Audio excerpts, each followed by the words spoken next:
af hverju þessi járnkross aftan á peysuna? Af því að sko, það skiptir engu máli hvaðan uppruni krossins, það veit hver einasti maður, hvaða tengingu þessi kross hefur í hugum flestra. Segja við ungar konur að þær megi ekki taka leigubíl nema það sé hreyfill og nema það sé, tölum bara hreint út, nema það sé hvítur maður að keyra leigubílinn. Maður að heyra þetta í gríðuverki, ég að tala við stelpur sem eru 20 ára upp úr og þær segja bara, já mamma banna mér að fara inn í leigubíl nema það sé hvítur maður að keyra. En það sem að gerast hins vegar í svona mikið af þessum fjölmiðlum núna og þessum hlaðvörpum ekki það. Heldur einhvers konar hræðsluáróður þar sem einhverjar slúðursögur frá 3. og 4. aðila eru teknar til og þetta hræðsluáróður af því og þetta hefur þú sjálfur talað Góðan daginn og velkomin í hlaðvarpið Ein pæling. Þessi þáttur eru boðið fiskhúsi.is, bæjarins bestu pilsur, Happy Hydrate, Alvöru Bón og Polsen. Nú ef þú ert að hlusta á þetta á almennri veitu, þá ferðu inn á partus.is/ein pæling til þess að fá þennan þátt á undan öðrum og án auglýsinga. En fyrir ykkur sem eru að hlusta, þá vil ég eindregið hvetja ykkur til þess að eiga viðskipti við þessi fyrirtæki því þrátt fyrir það að þau séu ekki sammála mér allt, að þá þetta fyrirtæki sem að standa undir málfrelsi á Íslandi og það nákvæmlega það sem þetta hlaðvarp stendur fyrir. En víkjum okkur á þættunum, gjörið þið svo vel. Margrét Valdimarsdóttir, þú er kærlega velkomin enn og aftur. Já, takk fyrir. Hvað segirðu gott? Ég segi ágætt. Það ekki? Hvernig sumar búið að vera? Þú ert búin að vera dugleg í rektinni? Þú ert náttúrulega keppi í þessu og eitthvað? Já, ég að undirbúa mig fyrir bikarmót í ágúst. Já, ég ég get ekki tekið frí í því að lyfta. Nei, svo ég bara aðeins búin að vera að ferðast landi í einhverju gönguferðum, svona upp á hálendið og eitthvað. Bara að njóta lífsins? Já. Glæsilegt. Umræðan, búið að breytast mikið, á undanfarnum mánuðum, misserum. Versunað á svona mati flestara í því hvernig talar þetta, búið að losna einhver stífla, skjöldur Íslands, þvert á flokka. Já. Þetta spennandi. Byrjum bara á skjöldur Íslands. Já. Svona út frá sögulegu samhengi. Þegar að myndast svona hópar og fara og telja, hvað ég var að segja, lögreglunni ekki sinna sínum skildum og telja að þau grípa þurfi inn í. Já. Og leitast í það svona ákveðnir hópar. Já. Hvernig horfir þetta við þér? Já, þetta svona veldur mér smá áhyggjum, einmitt, þetta svona þessi hugmyndum að því að það svo margt sem í þessu, held ég. Það svona einhver hugmynd komin upp að það sé eitthvað allsherjar samsæri og blekking í gangi frá valdhöfum og elítunni og þetta svona og stofnunum og þeim sé ekki treystandi og þar með tali lögreglunni og einmitt þessi einangrunarstefna og andúð eða svona svona andúð gegn innflytjendum að þetta tengist allt. Og sko, já, bara ef við aðeins spáum í þennan hóp, þá sko, þetta það sem hefur gerst í kjölfarið á hraðri aukningu á innflytjendum og sérstaklega á innflytjendum frá svona löndum sem eru kannski einhverju svona menningarlegu fjarlægð frá okkur, hælisleitendum og að það rís upp svona andstæða sem að birtist meðal annars í svona hópum og sko nú bara með þennan hóp að þá sko það svo margt sem að ég hugsað í samhengi við fréttaflutning við hópinn. Í fyrsta lagi, þá, sko það ekki þannig að ég líti á það að fólk sem hefur einhvern tímann, að því að það búið að vera svo mikið að tala þeirra fortíð og þeirra brotaferil, að ég líti þannig á það að fólk sem hefur einhvern tímann brotið af sér og tekið út sinn dóm fyrir það, eða sína refsingu fyrir það, eigi ekki aftur að geta tekið þátt í samfélaginu. Það alls ekki þannig. En með þennan hóp, þetta svona ég allavega sko í samhengi bara við sögu Skandinavíu og þá held ég þetta sé hættuleg þróun af því að svona hópur hann eykur bara átök í samfélaginu og auðvitað svona einhver lítill hópur held ég sem mun svona upplifa þetta sem jákvætt skref að þessi hópur sé að ganga götur miðborgarinnar og veitir einhverjum öryggiskennd. Ég held að fyrir flesta gera hann það ekki af því að sko Já, bara það þetta sé ykkur nágranna eða foreldraröld náttúrulega bara síður en svo samfærandi. Foreldrar, þú veist, hvaða börn eru þeirra að verja þarna niður í miðbænum að því að sko þeir eru þetta bara að fókusera á ofbeldi og afbrot eins hóps og það alveg skýrt í þeirra málflutningi, það bara innflytjendur og hælisleitendur eða ég segi bara hælisleitendur, það svona alls konar hugtök, flóttafólk, hælisleitendur og svona skilgreiningar, segjum bara hælisleitendur og líka bara ef að þessum hóp var svona raunverulega umhugað öryggi í miðborginni að sko og ekki að ýta undir einhvers konar átök eða bara að mótmæla innflytjendastefnu stjórnvalda. Af hverju þessi járnkross aftan á peysuna?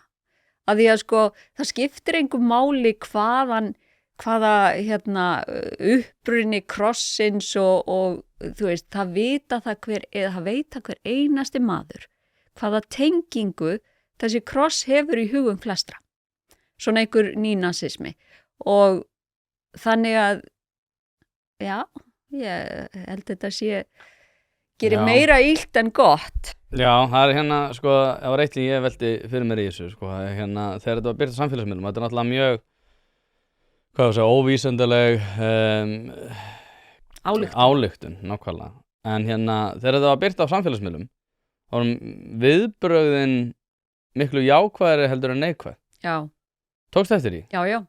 Hvað sem manneskja sem kennir tölfræði og vísindaleg vinnubrögð, hvernig horfir það við þér? Þú veist, þetta bara eitthvað sem að, þú veist, já, það náttúrulega líklegasta fólk sem að hefur áhuga á þessu, sem að hefur áhuga á því að sé eitthvað svona, sé að fara að, setja like eða eitthvað þannig á þetta og hinir halda þessi fyrir ekki til hlés, en þetta var svo yfir þyrmandi jákvæð viðbrögð. Akkurat. Mér fannst það svolítið, wow, ok, þetta mjög sérstakt. Já, akkurat, það maður velti fyrir sér hvað segir það okkur, þessi rosalega jákvæðu viðbrögð, þetta þverskurður íslensku þjóðarinnar sem að tjá sig á samfélagsmiðlum? Nei, við vitum það auðvitað að svo ekki, en samt, ég held að það sé sko að því að hvernig gætu við svara spurningunni bara hvert viðhorf Íslendinga almennt og svona að því að einmitt eins og þú segir, ég kenni tölfræði og aðferðafræði alveg jafn mikið og ég kenni afbrotafræði og hef gert í gegnum tíðina. Þannig að sko réttaleiðin væri að taka svona tilviljunar úrtak úr þýði Íslendinga og bara mæla viðhorfið. En sko, og alls konar eins og félagsvísindastofnun og alls konar rannsakendur gera það reglulega. En þau úrtök eru líka skekkt, af því að við vitum það líka að fólki sem svara svona könnum eins og frá félagsvísindastofnun, það er menntara og það eldra heldur en svona hærra hlutfall af menntuðu fólki svarar, fólki með háskólagráðu og hærra hlutfall af miðaldra konum, þær eru rosalega viljugar til að svara svona könnunum, þá á meðan kannski ungir karlmenn eru síður viljur og einmitt að hafa svona einhvers efasemdir stofnanir eins og félagsvísindastofnun, en þarna akkurat sjáum við kannski viðhorf hins hópsins sem ekki að svara þessu könnunum, en ég held svona bara að ég að búa í þessu samfélagi og eiga í reglulegum samtölu við fólk, að þá held ég að þetta viðhorf sem birtist með þessum jákvæðu viðbrögðum og þessum athugasemdum sem birtast við alla fréttir á samfélagsmiðlum og allt það, séu kannski, þetta ekki svona hið almenna viðhorf og en þetta hefur aukist og það sem ég ætlaði að segja, þetta viðhorf ákveðis hóp sem bara stóri í íslensku samfélagi, en svona af mínum samtölum bara við venjulegt fólk, hvað venjulegt fólk? Ég segi svona, en það bara við alls konar fólk, það kannski betra, að þá held ég að sé einmitt þannig að fleiri og fleiri eru svona að setja spurningamerki við, bara mögulega þróun á Íslandi í innflytjendamálum, það bara, og margir svona býtu hvaða þýðingu hefur þetta fyrir skólakerfið okkar, heilbrigðiskerfið okkar, eru grunnskólarnir tilbúnir að taka á móti, 109 nemendum sem ekki bara 109 nemendur, heldur 109 nemendur sem tala hvorki kannski íslensku nýja ensku, sem að hafa upplifað áföll, sem að hafa alist upp í allt annari menningu. Er það ekki bara mjög flókið? Og erum við tilbúin í það verkefni og hvernig förum við að því að díla við það verkefni þannig að vel sé gert og þannig að það bara, ég held að það sé að verða algengara að fólk með alls konar svona spurningar sé viljugra til þess að orða þær núna en það var áður, það ég held að það sé raunverulegt og þannig að það er rétt og þannig að öll þessi jákvæðu viðbrögð á samfélagsmiðlum það er einhver hópur, en hversu stóran er náttúrulega erfitt að segja því að líka það sem ég hef tekið eftir, eins og til dæmis bara á X sem áður var Twitter og við athugasemdir á samfélagsmiðlum, að þá er rosa mikið af svona gerfi-akkántum sem maður veit ekki, það er náttúrulega, það hljóta að vera einhverjir í okkar samfélagi sem hafa hreinlega hagsmuni af því að svona ýta undir átök og að sé alltaf svona þessa hugmyndum að hér sé alltaf fara til helvítis, sem er ekki rétt. Hlaðvarpið er í samstarfi við fyrirtæki sem að veita úrvalsþjónustu og eitt af þeim er Alvöru Bón. Við skulum bara vera hreinskilin, ef þér þykir vænt bíliðin þá læturðu gera þetta almennilega og það er nákvæmlega sem Alvöru Bón gerir. Fer með bíliðin, hvort sem það eru alþrif, djúphreinsun, mössun eða hvað eina, þá skellur þér á Alvöru Bón og lætur degra við bíliðin. Farðu inn á vefsíðuna og tryggðu þér 10 tíma klippikort, þá þarftu bara ekkert að vera að pæla í þessu. Alvöru Bón, kíkið á þetta, þið verðið ekki fyrir vonbrigðum. Nei, sko, ég nefnilega hef alveg verið mjög hvassi í þessari umræðu, þó við séum sjálf frá og ég hef búin að vera að fjalla mikið þessi mál. Ég hlusta mjög mikið á því, ég hef heyrt það. Já, nákvæmlega. Þannig að, sko, út af því að, það var eitt sem að þú sagðir í fréttum RÚV, þar sem þú varst að tala að það væri mikið af þessum hægri podcastum sem væru að fjalla þetta og það gæti kannski verið orsökun að því að umræðan hafi breyst. En ég sko velti fyrir mér út af því að núna hefur samfélagið tekið miklum breytingum og þegar þú fer niður í miðbæ Reykjavíkur þá sérðu það. Þú sér til dæmis bara hvernig þróunin er á Ingólfstorgi, bæði hvað varðar leigubílamálin en líka það að það bara stórir hópar arabískumælandi einstaklinga að koma þarna saman. Lögreglan hefur mikil afskipti af þeim. Ég sá 2 þeirra vera að öskra á lögregluna núna bara síðasta laugardaginn, klukkan bara kringum 10, bara frekar snemma. Og svo var það aftur í gangi þegar ég kom aftur niður á Ingólfstorg. Þannig að sko ég labbaði hana framhjá og ég sé alltaf eitthvað sem er svona einkennilegt og er bara vægast sagt búið að taka miklum breytingum. Og ég held að fólk almennt séð gerir sér bara grein fyrir að þetta er búið að breytast rosalega hratt, rosalega mikið og ungt fólk er miklu, svo við setjum þetta verið vinstri hægri sinnaðra í afstöðu sinni til þessara mála að mínu viti, út af því alltaf þegar ég tala um ungt fólk þá eru alltaf með miklu harðari afstöðu gagnvart þessu. Ég hitti einn núna sem að tjáði mig bara, allir vinir hans, hann ólst upp, hann sagði ég var í Malmö frá því ég var 9 ára til 18 ára og hann sagði bara, þetta er bara nákvæmlega það sem var að gerast í Svíþjóð. Það var alltaf sagt að þetta var lítill hópur, þetta væri ekki vesen, jú, þú væri svona einstaka málefni sem væri í skólanu sem væri vesen, en svona alltaf bara eins og við vitum að þá er Svíþjóð komin á mjög vandan staði með þetta. Hvernig þá? Það er bara erfiðara að eiga við samfélag þeirra sem komu til Svíþjóðar. Það eru svona talað no-go zone sem var eitthvað svona falsfréttir og þú hristir hausinn. Falsfréttir. Er það falsfréttir? Já. Þannig að það er engin no-go zone í Svíþjóð. Það er ekkert hverfi í Svíþjóð þar sem lögreglan treysti sér ekki til að fara inn í.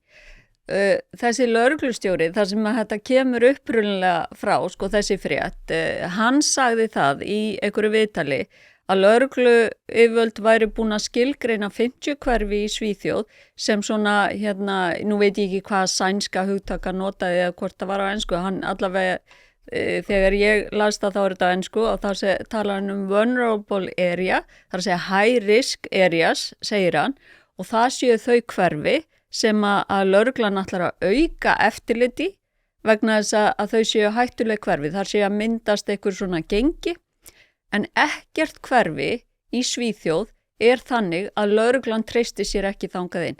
Hún, það náttúrulega bara... Var þetta ekki eitthvað að hún fari með aukin viðbúnað í þessi hverfi?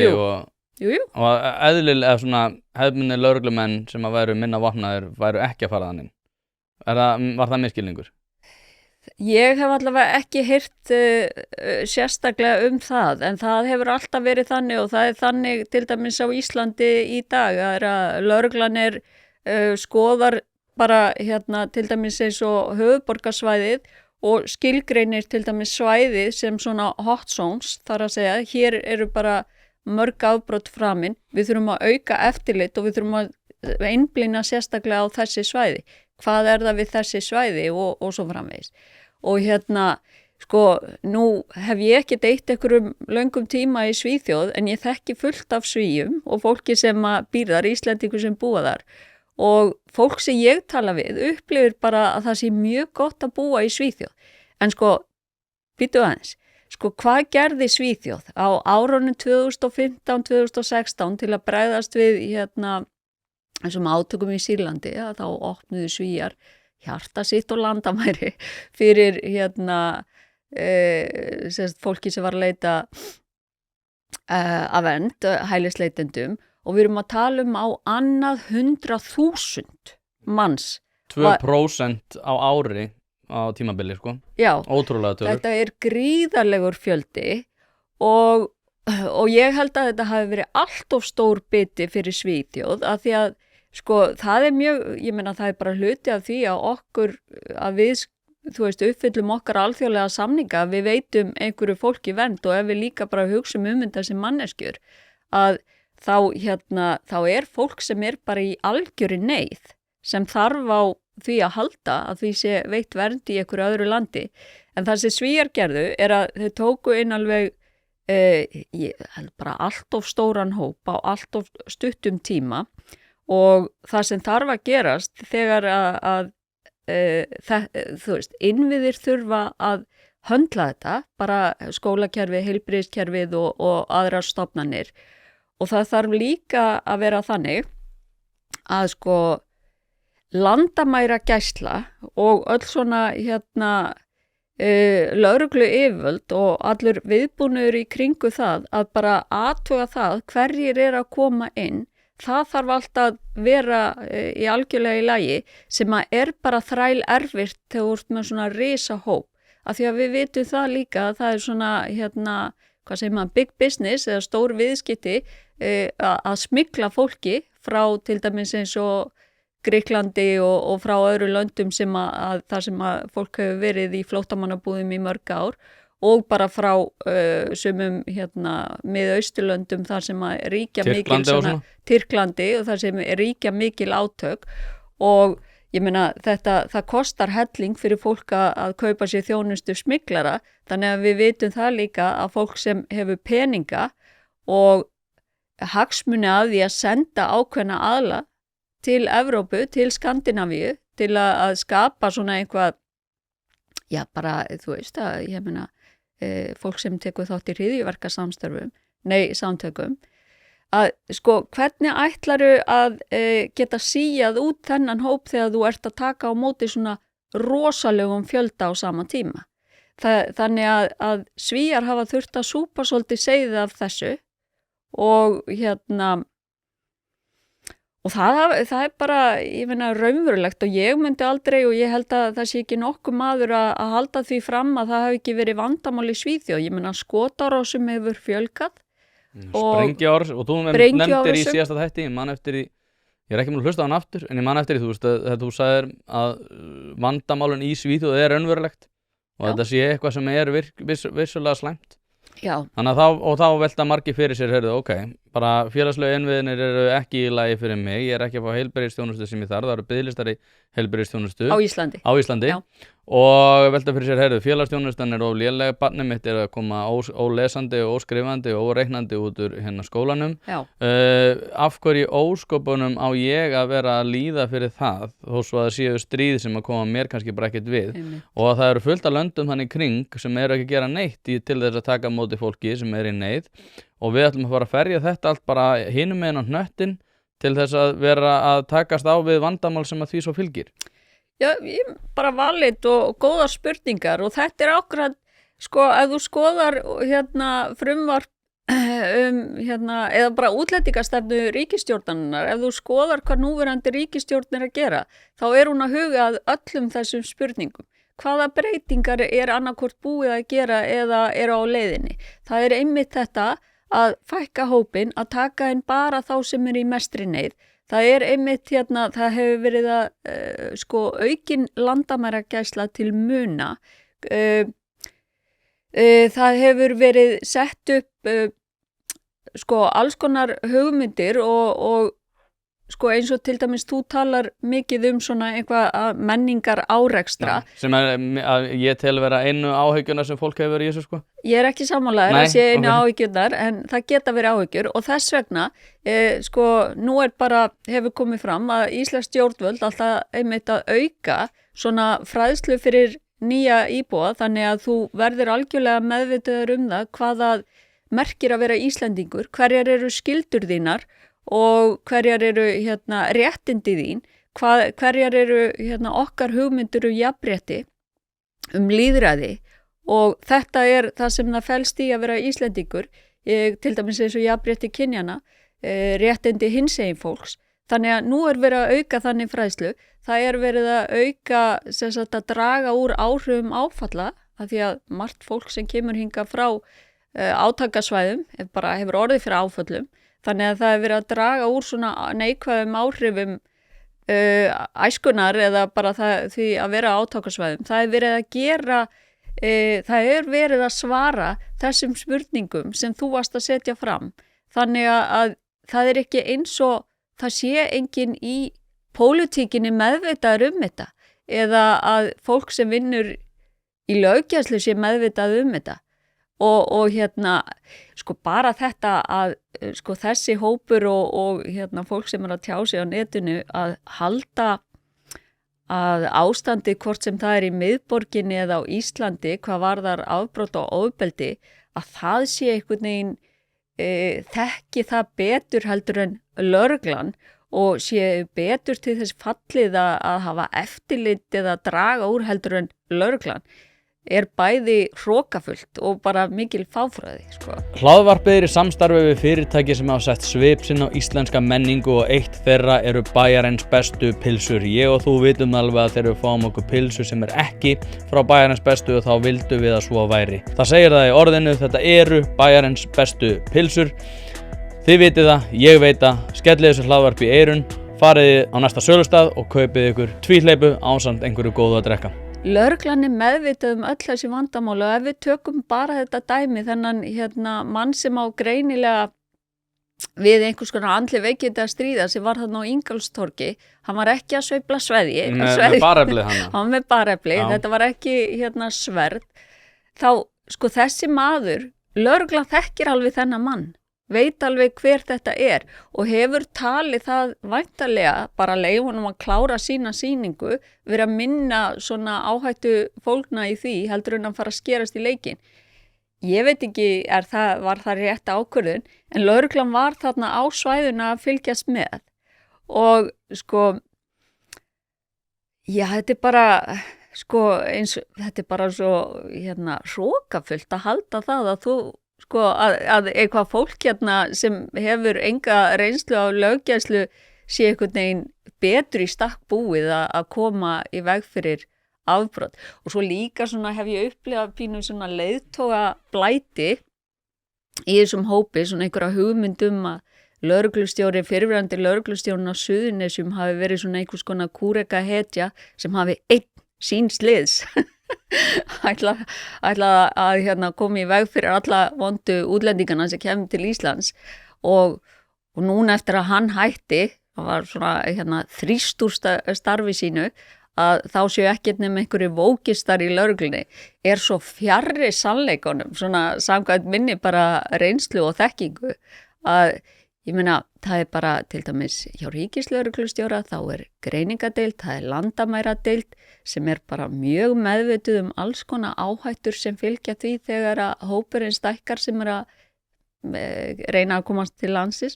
það hafa aldrei jafn mörgum verið vísað frá landinu á leifstöð eins og í fyrra, bara í algjörlu sögulegu hámarki. Þannig að sko... Eftir breytingar og umræðinu náttúrulega. Eftir breytingar og svo bara en þessi vinna hjá landamæradeild ríkislögreglustjóra var hafin fyrir mörgum árum og það hefur verið svona að auka bara þeirra til dæmis tækni í eftirliti á leifstöð hefur verið aukin til muna og það hefur verið ýmislegt verið gert og Má ég svo skjóta inn í meðan mann sem að var með bareflið sem að var víst járnrör en ekki sveðja og það en mér finnst bara svo einkennilegt og mér finnst það ennþá einkennilegt í samhengi við þetta að þú ert þannig sko, ef þú vinnur til dæmis með fötluðum að þá ertu aðalega í því að ef að hann er ekki að skaða sig eða aðra að þá einhvern veginn, þú veist, ertu ekki að gera aðstæðunar verri með því að grípa til einhverja svona þvingana.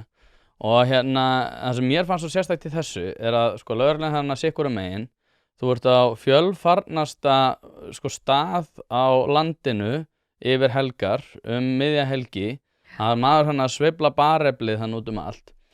Og ég hugsaði með mér bara, kannski þekkir lögreglan en ég meina þetta ekki tryggar aðstæður fyrir almenning og ég hugsaði með mér bara, óháð því hvort hann sé með sveðju eða hvort hann sé með eitthvað bareflið sveiflandi því og já, lögreglan þekkir hann er ólíklegur til þess að valda einhverjum skaða en ég meina bara fyrir ásýndina að vera einhvern veginn að leyfa honum að klára sína iðju og keyra í burtu. Mér þótti þetta bara að vera einkennilegt, óháð því hvort að lögreglan þekki hann út með fjölfarnasta staðlandinu, almenningur þarna, það fyllt af fólki sem sér þetta vekur ekki svona, aukið öryggi fólks, gagnvart því hvort að lögreglan sé með hlutina á hreinu eða ekki.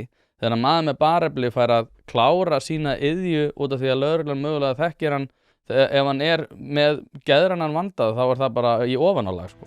Hlaðvarpið er í samstarfi við fyrirtæki sem hafa reynst mér vel og eitt af þeim er Happy Hydrate. Happy Hydrate veitir þér öll þau steinefni sem þú nauðsynlega þarft á að halda. Ég var alltaf skeptískur á það hvort það væri gott yfir höfuð að vera að taka einhvers konar viðbótarefni, en eftir að ég byrjaði að nota Happy Hydrate hef ég einfaldlega orðið betri maður. Mér líður betur, kem meira í verk og dagurinn verður einfaldlega betri. Þetta er dagskammtur af C-vítamini, engin gervisykur, dregur úr þreytu, inniheldur nauðsynleg vítamin og bara heilt yfir frábært. Því mæli ég eindregið með því að þið notið Happy Hydrate og skál fyrir því. Já, einmitt. Ég veit ekki hvað skal segja. Já, ég velti einmitt fyrir mér. Okkur það var ekki að því að einmitt þetta eru þessar aðstæður. Þetta er miðborgin okkar og svona þrátt fyrir einmitt að lögreglan viti eitthvað, þá bara þetta virkar svona frekar ógnandi. Ég meina bara vera á ferli þannig að sjá okkur mann svona. Þetta er ekki, þrátt fyrir að hann hafi væntanlega upplifið þetta sem bara einhver stórkostlega sýningu, að þá svona held ég að þetta hafi örugglega valdið einhverju móta, bara sjá hann. Skjöldur Íslands, þeir voru þannig að þeir voru þeir sem að tóku þetta upp sko. Ég sá það. Já, það sko, þú veist, einmitt svona hópar af svona mönnum sem að eiga einhverja skrautlega fortíð og hafa snúið blaðinu við og vilja láta gott af sér leiða, þú veist, ég bara veit alls konar svona hópa í íslensku samfélagi, til dæmis eins og bara mótorhjólaklúbb sem að er með alls konar menn sem eiga alls konar fortíð og þeir hafa einmitt viljað svona verða að liði og það sem þeir hafa gert er að elda og selja súpu og allur ágóðin hefur farið til dæmis eins og í Konukott, geðrækt og fíknideild Landspítalans, SÁÁ og alls konar svona sem ég held að sé alveg mjög gott og til þess falli að veita þeim einhverja svona tilfinningu að þeir séu að hjálpa og sem þeir eru að gera. En þetta einhvern veginn svona mæta í þessum mertu peysum sem bara til þess að auka einhvern veginn ágreiningi átök í samfélaginu finnst mér svo skrítin ákvörðun sko. Og svo náttúrulega bara að talandi ásýnd þá náttúrulega fyrir stóran hópa fólki þá bara það að vera svona stórir og vöðamiklir og með andlitshúðflúra þá svona vekur það líka upp innu, held ég. Já, má ekki vera með fordóma gagnvart fólki með flúr. Nei, Ég að djóka, við vitum alveg að þeir eru líklegri til þess að vera glæpmenn. Það er að segja að glæpmenn eru líklegri til þess að vera með tattoo. Já, það var allavega þannig, ég veit ekki. Það er þannig. Nú eru allir bara eitthvað, fólk upp í háskóla með ermi og... Já, ég er með hérna. Hérna, en sko, þá veldi ég fyrir mér út af því að, sko, ég er með eina kenningu sem að þú eru örugglega heyrt ef þú eru að hlusta út af því að ég held bara að við getum kælt þetta niður með því að við gerum bara samning við Ísland eða aðra sem eru með gott fangelsmálakerfi. Allir sem eru erlendir ríkisborgarar, þeir afplána ekki á Íslandi heldur annars staðar og allir sem að brjóta af sér þurfa að fara umsvifalaust út á landi óháð því hvort þeir séu með alþjóðlega vernd eða hvað annað. Út af því að við vitum náttúrulega að þeir komu gegnum annað ríki þannig að við getum notað Dublinar ákvæðið til þess að reka það á landi. Þetta myndi kæla niður alla þessa umræðu og ég líka horfa alltaf á þetta sem sko svona þróun og yfirfæri síðustu 6 mánuði yfir á næstu 6 mánuði og eftir því sem ég horfa á þetta þá er þetta versna og versna. Þannig að ættum við ekki að reka alla á landi sem að einfaldlega brjóta af sér og það þarf ekkert að vera alvarlegu glæpur bara að þú ert mikið að brjóta af þér nokkru sinnum að þá bara ferð þú úr landi ef það er ofbeldisbrot að þá ferðu umsvifalaust út á landi og að við kælum niður umræðuna þannig við setjum bara fingrafararskanna á landamærin og þá er enginn að fara inn nema hann eigi erindi og að við látum alla sem að brjóta af sér ekki afplána á Íslandi heldur annars staðar við ríki sem við gerum samninga við sem verður þá miklu ódýrara þá þurfum við ekki að vera að byggja nýtt fangelsi heldur getum að vera með okkar litla hraun og hægt að bæta úr því örugglega út af því að aðstæður þar eru víst ekki frábærar en væri ekki hægt að kæla umræðuna með nákvæmlega þessu? Já, Þorbjörn dómsmálaráðherra hefur nú verið að leggja fram eitthvað svona í líkingu við það sem þú ert að nefna. Já, ég er stórlega ósamanlegur á ástandi sé alltaf versna og versna. Umræðan er að versna og versna. Já, ég er að segja, þú veist, hitastigið á umræðinni er að versna og versna. En ég er ekki að segja hlutinni sem tala um versna og versna. En út af því að þú sagðir einmitt að fólk væri duglegra við það að tala um þetta. En það er bara það að fólk hefur meiri áhyggjur. Það er ekki út af því að fólk er meira að tala um þetta. Það er bara fólk hefur séð stórkostlega breytingar eins og ég var nefna á Ingólfstorgi annars staðar. Það sem að vera stórkostlega breytingar á samfélaginu og fólk tekur eftir því. Það er afbrot að eiga sér stað í leigubílunum. Fólk tekur eftir því. Ungar mæður, ekki ungar mæður segja við ungar konur að þær megi ekki taka leigubíl nema það sé hreyfill og nema það sé tölum bara hreint út nema það sé hvítur maður að keyra leigubílinn. Og maður er að heyra þetta í gríð og ergi, er að tala við stelpur sem eru 20 ára upp úr og þær segja bara, já mamma banna mér að fara inn í leigubíl nema það sé hvítur maður að keyra hann. Já, sko, fólk er ekki almennt eitthvað held ég að taka eftir því að hlutinni sé að versna og versna. Fólk er að taka eftir því að umræðan að það er meiri svona hræðslu áróður í gangi og það heldur að hlutinni sé að versna og versna. Sko, nú get ég ekki talað um hvernig ástandið er þarna á Ingólfstorgi að því að ég fer bara aldrei þarna. Við förum bara skralli næstu helgi. Já. Nei, sko, ég fer á til niður í miðbæ en ég fer ekki bara staðirnir sem eru þarna fyrir neðan Ingólfsstræti bara... Hræðslu áróðan er búin að ná þér. Þú þorir ekki þangað. 100% ekki. Það er engin staður sem ég óttast á bara fara, alls ekki sko.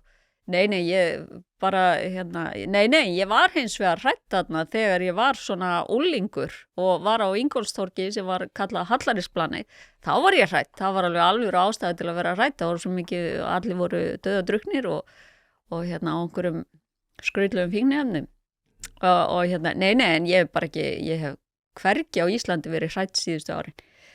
En já, það er svona, það er þrennt sem að ég ætla að muna að segja. Það er þetta með fangelsismálin sem þú ert að tala um og svo er þetta sem ég langar aðeins að tala um með kynferðisbrotin og nauðganir og þessar myndir sem ég sé birtast núna. Og já, byrjum bara á því. Okay. Og með fangelsismálin, þá er bara, Þorbjörn hefur verið að tala fyrir einhverju slíku, en það er að þessu leyti þurfum við samt að hafa í huga að ef við erum að veita einhverjum vernd á Íslandi að þá erum við að samþykkja það eða ættum að vera að gera það að viðkomandi stafi hætta af því að vera í sínu heimalandi. Að það sé hættu ástanda, líf eða velferð viðkomandi sé í hættu. Þannig að segjum að þú sért hafi hloti alþjóðlega vernd á Íslandi og svo ferðu í verslun og eða lendir í slagsmálum á heimilinu og þú ert handtekinn af lögreglu. Finnst okkur þá viðeigandi að refsing fyrir slíkt, fyrir að stela til dæmis úr verslun, sé dauðadómur? Af því að það það sem að við erum í raun og veru að gera. Já, en ef að við erum að samþykja. Ekki ef hann kom ekki ennum annar ríki. Þú senda tilbaka þangað. Já, og dómsmálaráðherra hefur talað fyrir þessu. Ég er bara að segja, við verðum líka að vera skynsöm. Og svo náttúrulega bara hvað varðandi svona almennt, að þá held ég að það sé ekkert óskynsamlegt að til dæmis áður að það fyrsta lagi bara að vera erfitt að fá íslenska ríkisborgararétt og áður að fara íslenska ríkisborgararétt að meðan þú ert hér með dvalarleyfi að þá ef þú brýtur að þér á ákveðin hátt sem varðar eitthvað ákveðna alvarlega refsingu að þá missiru landvistarleyfið og bara missir dvalarleyfið á Íslandi. Ég held að það sé ekkert óskynsamlegt en það þarf þá að vera það ekki eitthvað brot eins og þú nefnir vegna þess að þá erum við að refsa þá ekki allir jafnir fyrir lögum á Íslandi, þá erum við að refsa viðkomandi miklu harðar fyrir samskona brot heldur en einhverju sem Íslendingi, en við getum alveg sett einhvers konar reglu og það hefur verið umræða að áður út á Íslendingur að þá bara missur hér landvistarleyfi ef þú brýtur af þér. Já, ég veit ekki hvort að brotið þurfa að varða við 2 ára fangelsvist eða eitthvað þannig, það bara útfærsluatriði. Ég held að það gæti verið ein leið, eins og þú nefnir. En líka það að, við verðum líka að átt okkur á því, þú og annað fólk Helvítis hægri podcastin. Nei, ákveður að þú veist, hægri, vinstri, ég held til dæmis að ég hef séð eitthvað um mig á internetinu og ég sé eitthvað vinstri, fólk hefur ekki hugmyndu hvar ég í pólitík, það bara þannig, ég að Talandu, hvað kust? Nei, ok, það bara, þú veist, ég hef til dæmis kosið ansi marga flokka og það bara þannig að fyrir kosningar að þá skoða ég svona stefnuna og hver í fronti og hvort að viðkomandi virki eins og skynsum manneskja. En allavega þá, já, með þessa umræðu að þá mætti halda, ef við bara förum aðeins tilbaka til Svíþjóðar og þetta á líka við Íslandi, að þá mætti halda að það væri ykkur borgarastyrjöld og það hefði bara að tíðni ofbeldis hefði bara snar hækkað frá 2015, að manndrápstíðni hefði snar hækkað, að nauðgunum hefði bara fjölgað allverulega.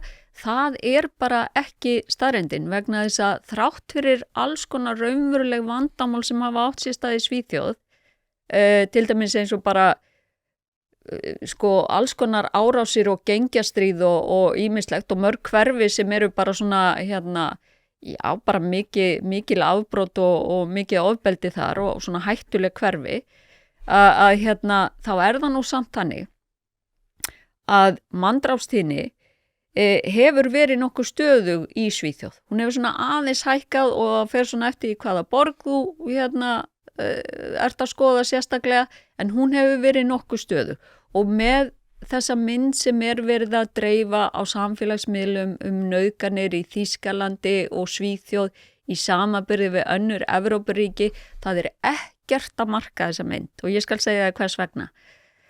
Svíþjóð hefur bara í síðustu svona 30 ár haft hæstu tíðni nauðgana í heimi, ekki vegna þess að þar eru framin flest kynferðisbrot, heldur vegna þess hvernig Svíþjóð skilgreinir nauðgun. Það ekki hægt að bera saman tíðni nauðgana á milli landa vegna þess að lagaleg skilgreining á því hvað nauðgun er mismunandi. Og hvað þú telur sem eina nauðgun mjög mismunandi á milli landa. Lagarammin í Svíþjóð víðari heldur en í flestum öðrum ríkjum. Annað sem skiptir líka máli að það sem við vitum í öllum löndum að mjög lágt hlutfall af þolendum nauðgana tilkynna brotið til lögreglu en tilkynningar hlutfallið er hærra í Svíþjóð. Það er minni þolendaskömm þannig að þolendur fara frekar og tilkynna. Allt þetta gerir það að verkum að nauðganir í Svíþjóð tíðni samkvæmt skráningu lögreglunar og það er skráning lögreglunar sem fer inn í þessi alþjóðlegu gögn sem er verið að dreifa er hærri heldur en í öllum öðrum löndum. Það er ekki, ég trúi því ekki að fleiri nauðganir eigi sér stað í Svíþjóð heldur en í Mexiko eða í Honduras eða í El Salvador. Það sem að bara allt annað sem að veit þau lönd gefa til kynna að þar séu miklu fleiri kynferðisbrot. Já. En það er það sem þú sérði í þessum skráningum. Ég hef ekki séð þess að, er þetta einhver ákveðin mynd sem þú kannski sendir mér hana? Ég set hana upp hérna hliðina á mér. Já, ég skal senda hana. Ekki fara dreifinni. Nei, eða þú veist, jú, það er gott ef að fólk er að hlusta á þetta og er búin að setja þetta í samhengi við það sem þú ert að segja. Það sjáu myndina sem að það eigi þá ekki að vera að taka mark á. En sko bara með annað, áður ég, bara með eins og bara hvað er hægt að bera saman á milli landa, hvað er skráð með sama hætti og er ekki háð því að fólk sé vilju til að tilkynna til lögreglu. Nú það eru manndrápin, þess vegna er alltaf verið að bera saman manndráp og hvorki Þýskaland né Svíþjóð hafa hæstu manndrápstíðni í Evrópu, við sko bara erum að skoða Evrópu, þau eru einhvers staðar í miðjunni, hæstu manndrápstíðni í Evrópu eru Lettlandi, Albaníu, Tyrklandi og Luxemborg, ég man ekki öll löndin en það eru mörg í Austur-Evrópu og mjög lág manndrápstíðni í Pólandi og Spáni, í Noregi. Við erum líka komin aðeins þarna því að nýjustu tölunar er 22. Ég meina við erum komin þarna, vorum alltaf lægst, erum komin einhvers staðar rétt fyrir neðan miði.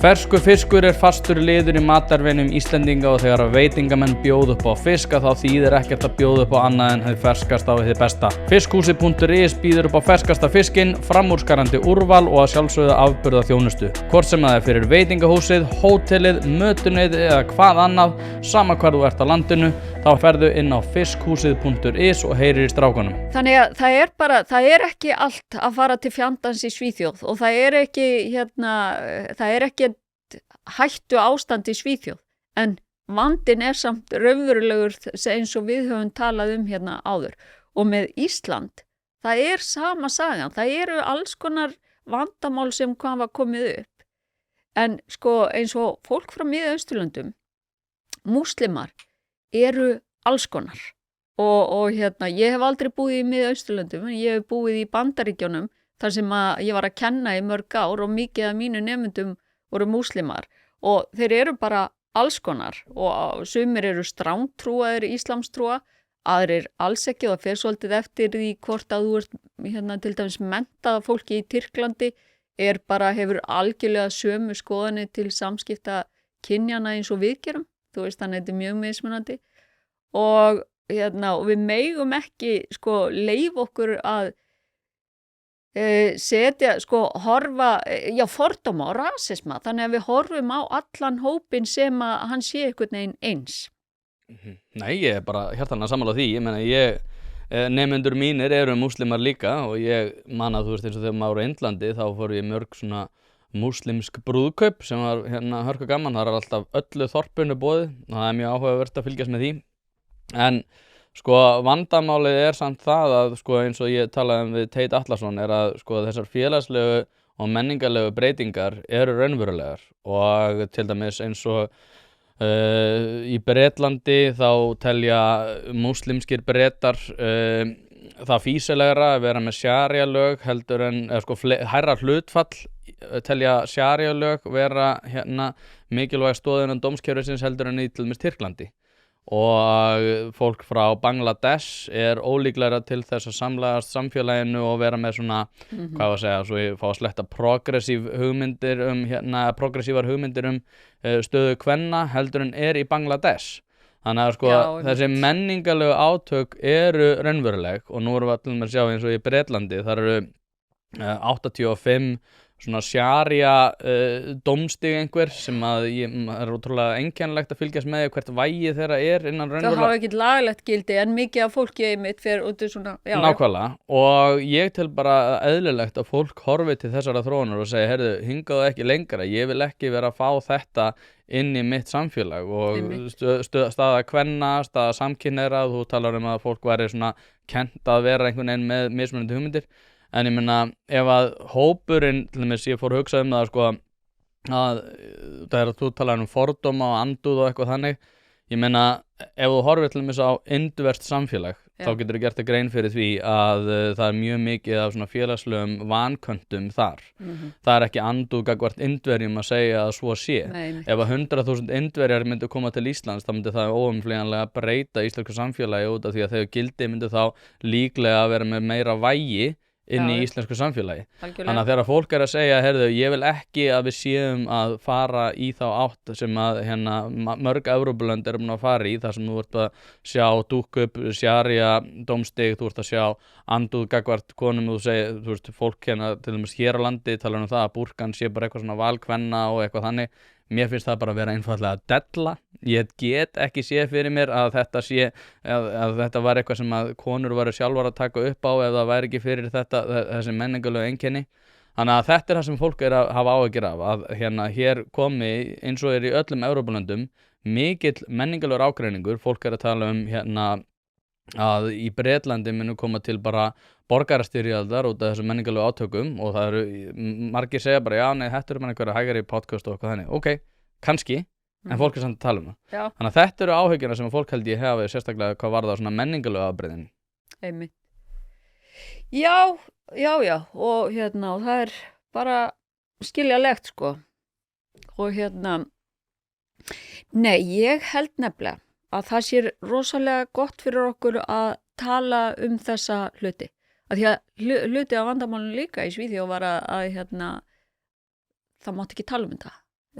Þeir tala þetta í dag, en þú veist, það var á þessum árum eftir 15-16, þá bara var ekki tala þetta. Ég held að það sé mjög gagnlegt fyrir okkur að gera það á heiðarlegan hátt og hvaða þýðingu hefur þetta fyrir okkur og einmitt svona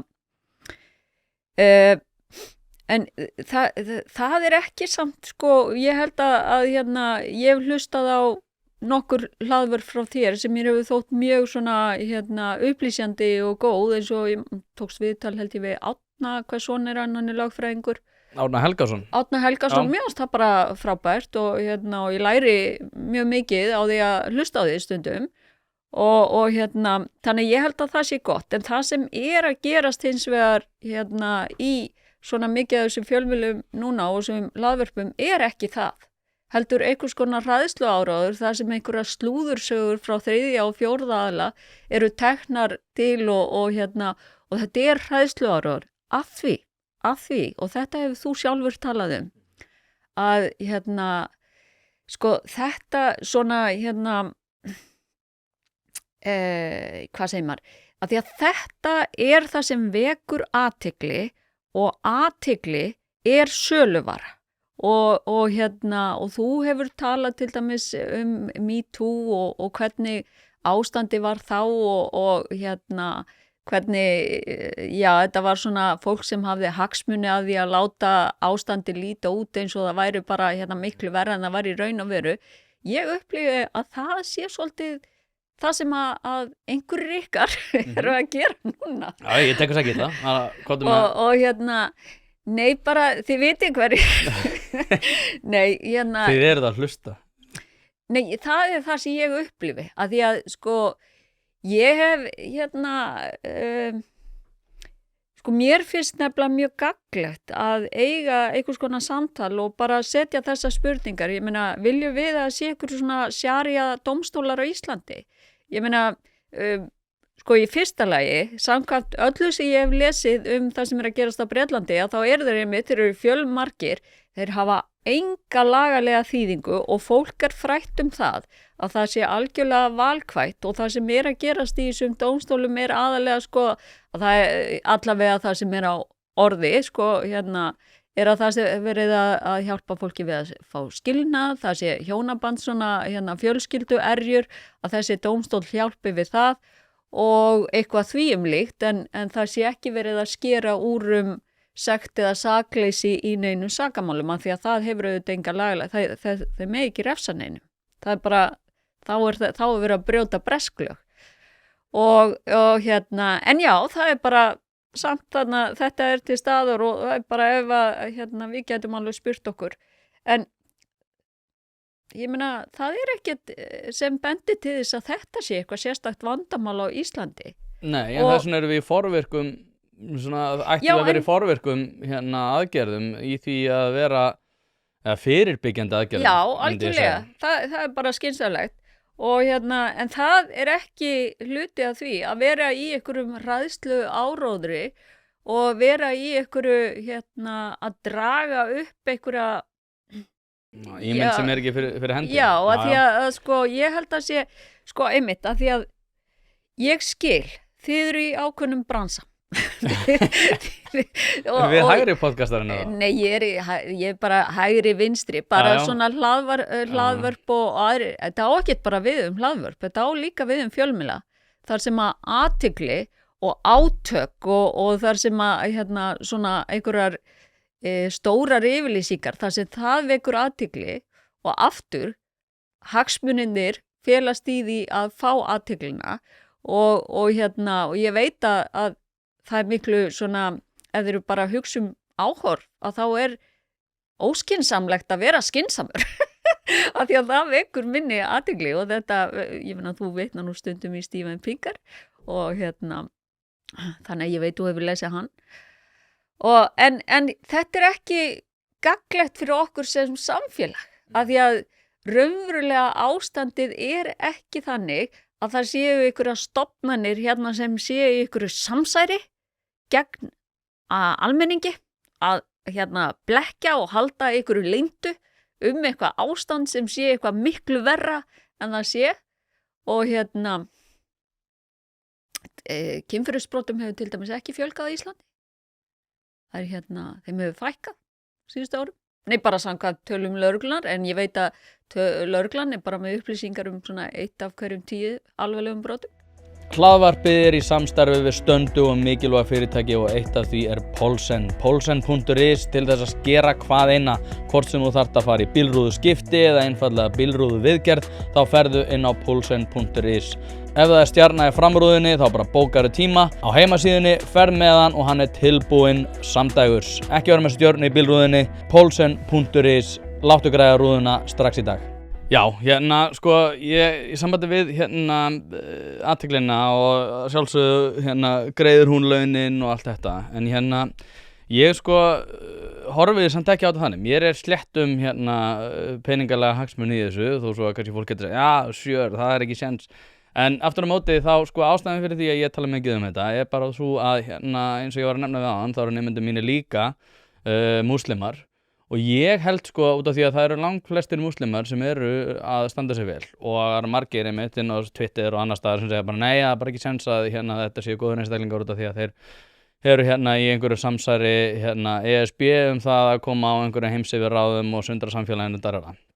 En aftur á móti þá sko er þannig einhvers staðar á milli umræða sem að sko áhyggjunar eru eins og við erum aðeins að koma inn á. Þetta eru eðlilegar áhyggjur. Eðlilegar áhyggjur gagnvart því að samfélagið sé að breytast, eðlilegar áhyggjur gagnvart því að mismunandi gildi séu að verða yfirsterkari innan ákveðna samfélagi í Evrópu og þar fram til göttunum.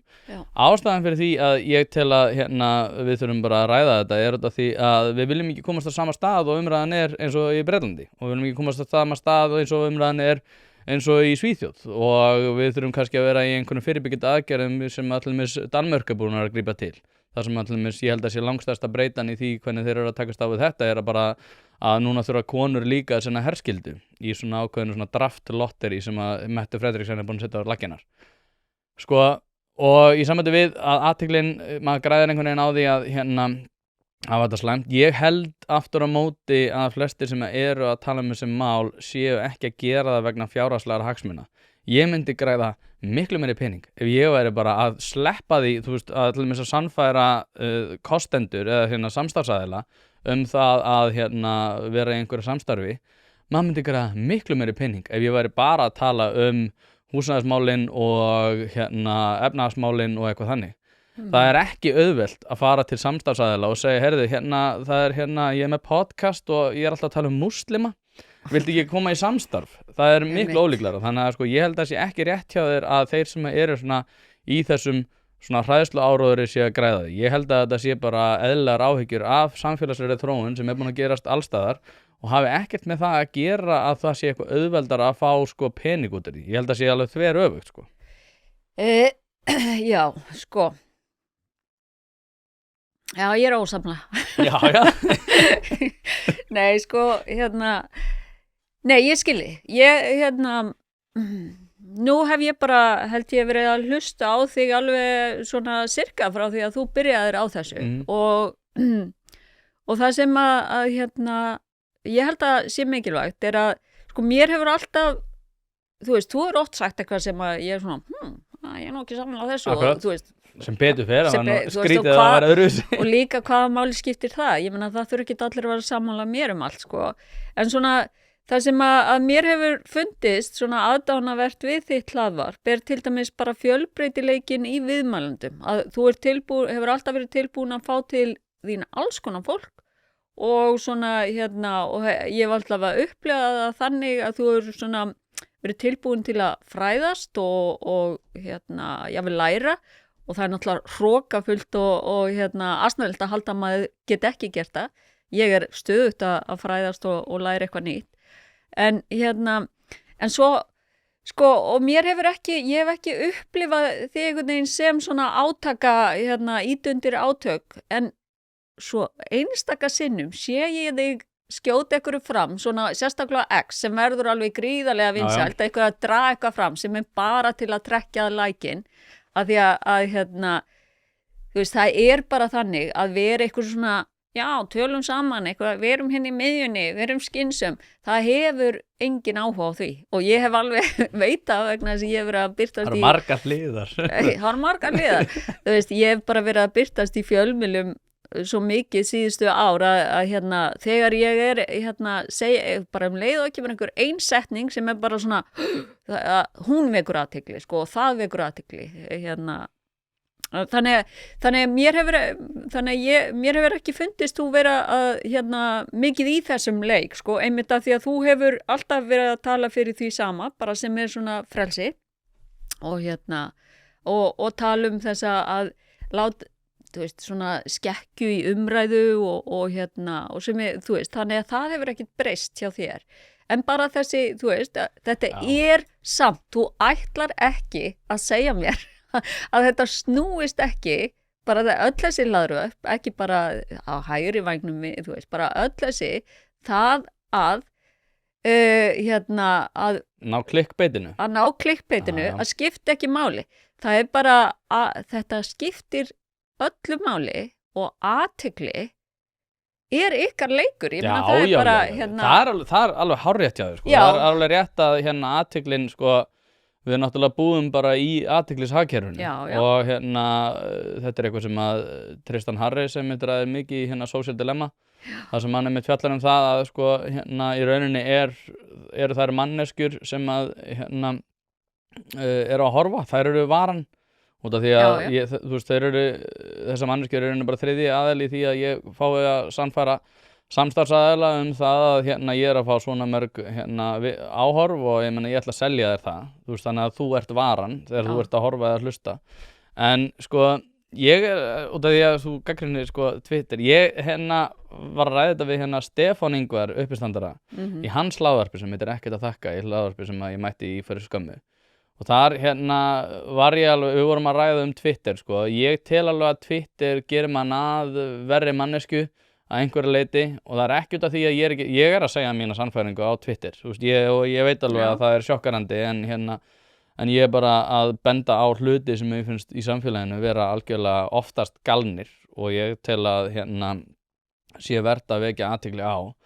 Og sko, Christopher Hitchens skrifar þetta í Letters to a Young Contrarian að maður verður að passa sig á þeim áhrifum, sko, út af því að það sem kannski sem þú tekur líka eftir er að það er rosalega mikið af fólki sem er að peppa mig sem er með mjög varhugaverðar skoðanir og ég tek eftir því sjálfur.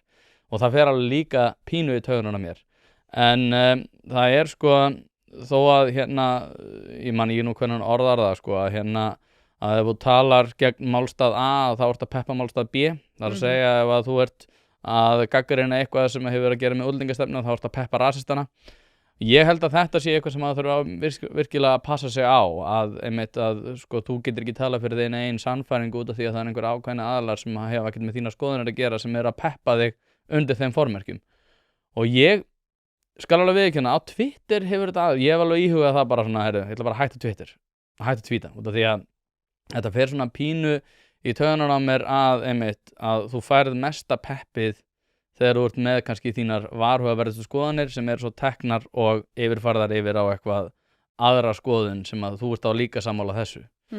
En ég einhvern veginn sko, það því að við erum rosalega mikið að tala um þessu umræðu, við erum að tala um hérna samfélagslega breytingar sem að margir taka eftir, fólk tekur eftir að hnífaburður hefur aukist, ég heldur að það sé út af því að við læstum okkur inn í 2 ár.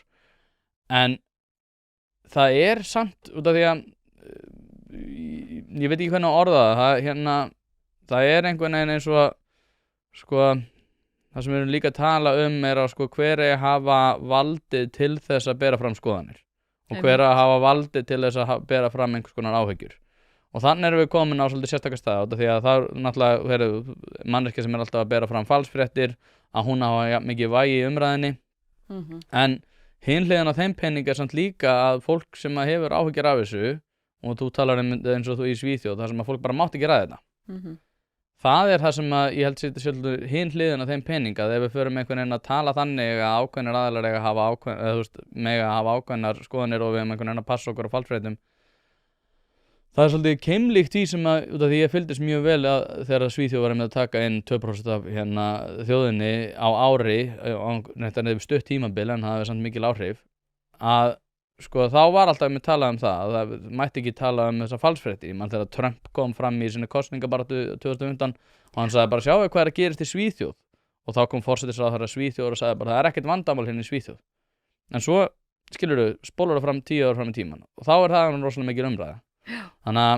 ég veit ekki alveg hvað punktur minn nákvæmlega er en þú veist það er svolítið erfitt að meta það svona hver megi tala og eins og segir skilurðu hvort að maður eigi yfir höfuð að vera að tvíta á Twitter út af því að þar náttúrulega hefur mesta hagsmuna á því að vera sem mest sjokkarandi og bera fram svona mest sjokkarandi afstöðu til þína máls sko eða þíns máls Já, ég bara skil allar þessar hugleiðingar að því að og ég meina það er náttúrulega mega allir tjá sig og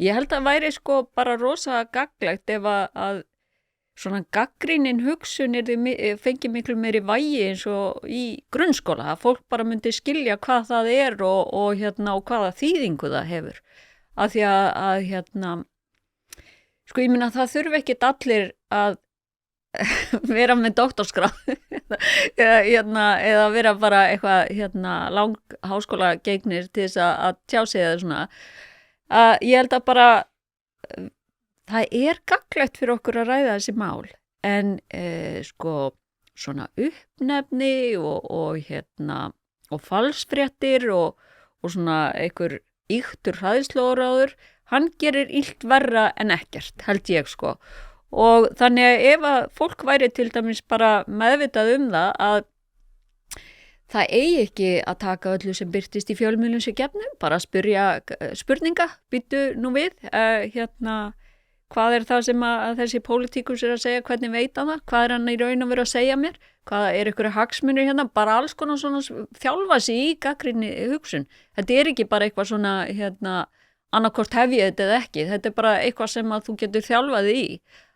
Ég held að sé bara megi allir tjá sig og en fólk átti sig á að það er ekki að bæta sko að því að líka eins og ein athugasemd sem kom við einhverja frétt frá mér haltu kjafti og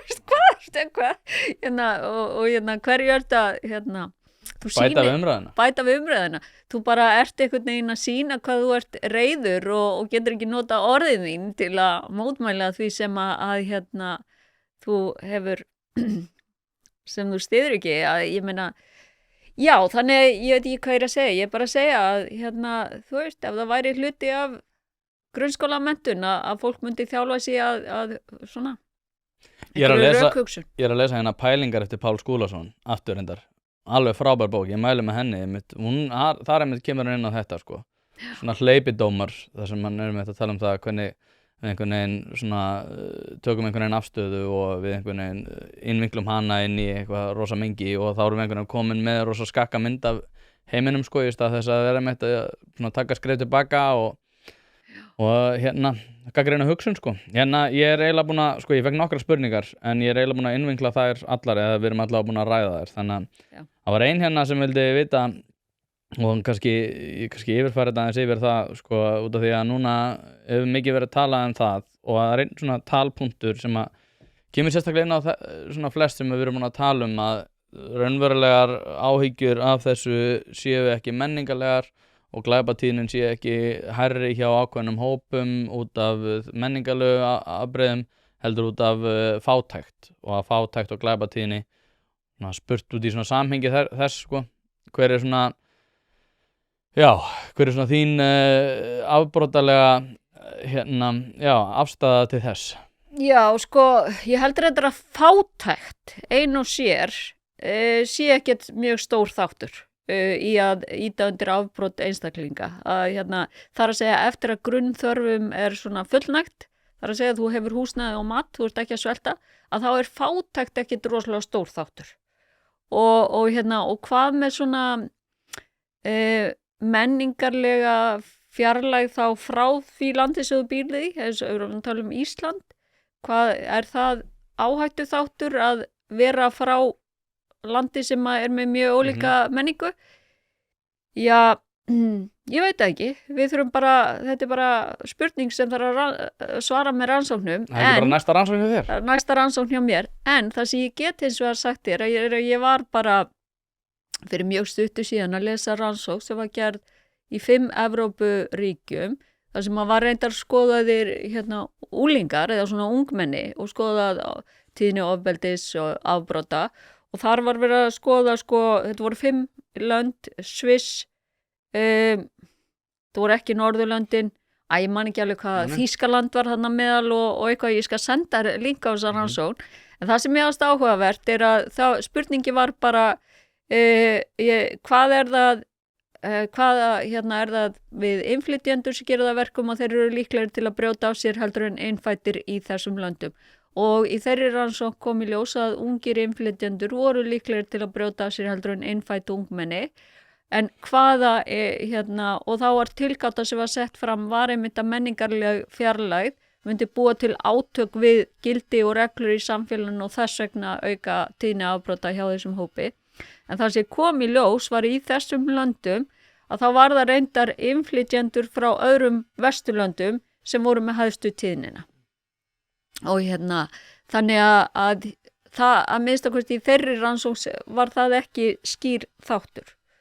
Og hvað varðar menningarlega fjarlægð að öðru leyti að þá, sko,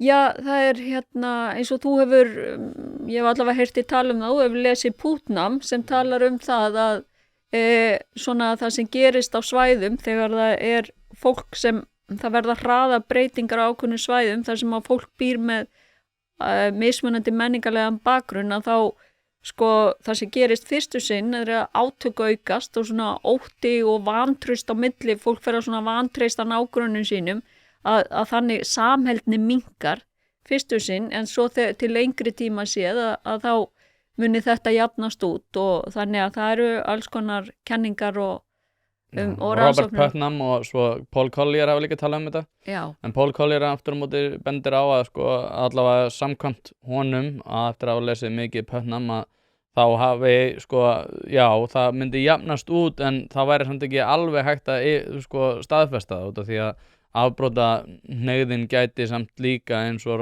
Paul Collier talar að ef að menningargjáin, sko, í rauninni kemur ekki til móts við hinna, það er að segja ef að menningargjáin viðhelst að þá er líklegt að glæpahneigðin komi til með að yfirfarast líka yfir til lengri tíma. Það er að segja ef að menningargjáin sem er samt fyrir hendi sem veldur því að afbrot aukast hjá þeim hópi sem að kemur til landsins, að ef að samfélaginu mistekst að í rauninni sameina þessa menningagjá, að þá ólíklegt að glæpahneigðin komi til með að minnka. Það er að segja að þú ert með mjög mörg mismunandi samfélag sem hafa mismunandi gildi og mismunandi hugarfar gagnvart nágrannum sínum, að þá í rauninni minnkar glæpahneigðin ekki, sko. Einmitt. Já, ég meina það bara, ég veit ekki, það þarf að rannsaka það, en það sem ég get sagt, kannski stutt svona, að ég samkvæmt minni eigin rannsókn, þar sem að ég var með skoðað 172 lönd í heiminum og ég skoðaði bara svona hvað það sem að skýrir háa manndrápstíðni í einu landi.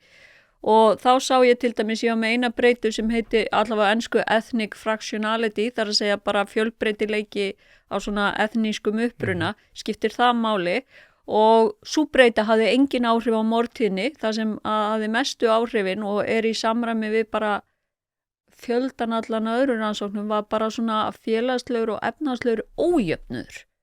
Býr til átöka, það ekki fátækt endilega, heldur svona ójöfnur þar sem að verður rosa skipting á milli hópa og að það býr til svona einhverja stemningu þar sem að ofbeldi eykst, sko. Og hvort sem það en sko bara almennt með innflytjendur og að því að það ekki þannig að þau lönd sem hafa hæsta hlutfall, ég hef sagt þetta áður, og þetta helst áfram á koma fram í nýjum rannsóknum. Það ekki þannig að löndi sem hafa hæsta hlutfalli innflytjenda eða hælisleitanda hafi hæstu tíðni afbrota. Það bara löndin sem hafa hæstu tíðni eins og ofbeldisbrota eru flest í Suður-Ameríku. Og þar eru fáir innflytjendur og hælisleitendur. Og hérna í Evrópu, þá það Austur-Evrópu, það eru lönd þar sem eru þau hættulegustu og þau hafa fáir innflytjendur og fáir hælisleitendur. Það eru aðrir þættir eins og pólitísk átök og bara skipulega brotastarfsemi í Suður-Ameríku. En sko eins og með bara við á Íslandi það ýmislegt sem hvað bara þurfum við að gera til að koma í veg fyrir það að ungmenni sem hafa erlenda bakgrunn séu líklega til að brjóta af sér, að þá það ýmislegt sem við getum gert, eins og til dæmis bara það sem ég var að telja upp áðan, það sem íslensk stjórnvöld eru þegar að gera og það sem hefur svona í erlendur rannsóknum sýnt sig að til dæmis ekki fátækt per se, heldur að vera svona á einhverjum jaðri í samfélaginu, að tengjast ekki hinu almenna samfélagi, að upplifa sér bæði og að vera það í raun og veru svona á einhverjum jaðri, að þú sért ekki hluti af samfélaginu, að þú sért ekki þáttakandi, þú átt engan vini sem eru innfæddir Íslendingar, þú í skólanum ertu einhvern veginn bara einn og þú ert ekki hluti af samfélaginu, að því að hvað gerist þá? Nú, eins og bara allir hafa þörf fyrir að tilheyra einhverjum hópi, þá finnurðu hóp sem myndi einhvers konar jaðarsamfélag og það ekki gott. Nei, það ekki gott. Afsakið hvað ég tala mikið og rætt. Nei, þetta bara mjög gott. Það er nú ekki mjög kvenlegt að tala svo. Nei, nákvæmlega.